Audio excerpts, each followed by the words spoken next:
Return statement ये एक function नज़र आ रहा है जिसका नाम है सम। अगर किसी फंक्शन की रिटर्न टाइप कोई वैलिड डेटा टाइप हो जैसे कि integer, long, float, double, long double या कैरेक्टर, तो फिर रिटर्न स्टेटमेंट फंक्शन बॉडी के अंदर यूज़ की जाएगी ताकि रिजल्ट रिटर्न कर सके कॉलिंग फंक्शन को, जो कि मोस्टली केसेस में मेन फंक्शन होता है। रिटर्न स्टेटमेंट का सिंटैक्स बहुत आसान है। सिंपल, आप रिटर्न लिखते हैं विद स्मॉल ब्रैकेट्स और उसके बीच में तीनों टाइप की चीज़ें लिख सकते हैं। कौन कौन सी?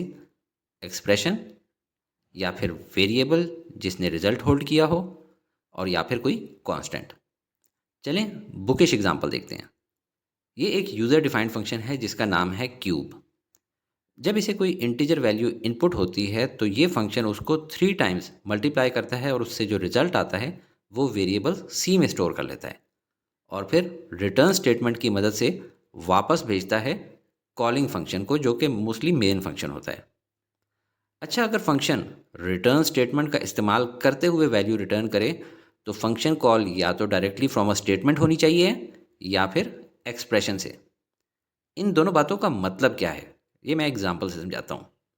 ये है कॉल फ्रॉम अ स्टेटमेंट, क्योंकि इसमें जब क्यूब फंक्शन कॉल किया है तो वापसी पे वैल्यू रिटर्न होने पे डायरेक्टली यहाँ स्टेटमेंट में आएगी और सी आउट कमांड के नतीजे में प्रिंट हो जाएगी।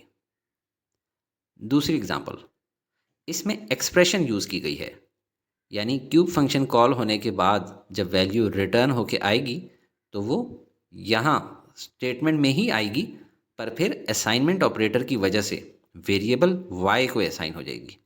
डायरेक्टली प्रिंट नहीं हो रही, डायरेक्टली स्टेटमेंट में यूज़ नहीं हो रही, बल्कि एक्सप्रेशन में असाइन हो गई है। उम्मीद है ये दोनों का फ़र्क आपको समझ आ गया होगा। अच्छा, just for the purpose of revision, मैंने कहा जब रिटर्न स्टेटमेंट यूज़ करके वैल्यू रिटर्न करें, यानी किसी और मेथड से भी वैल्यू रिटर्न हो सकती है। जी हाँ, हमने ऑलरेडी पढ़ रखा है कि पासिंग आर्ग्यूमेंट्स बाय रेफरेंस से हम एक से ज़्यादा वैल्यूज़ रिटर्न कर सकते हैं by pointing at the memory locations of main function variable, सिर्फ इस एम्पर्स एंड सिंबल की वजह से।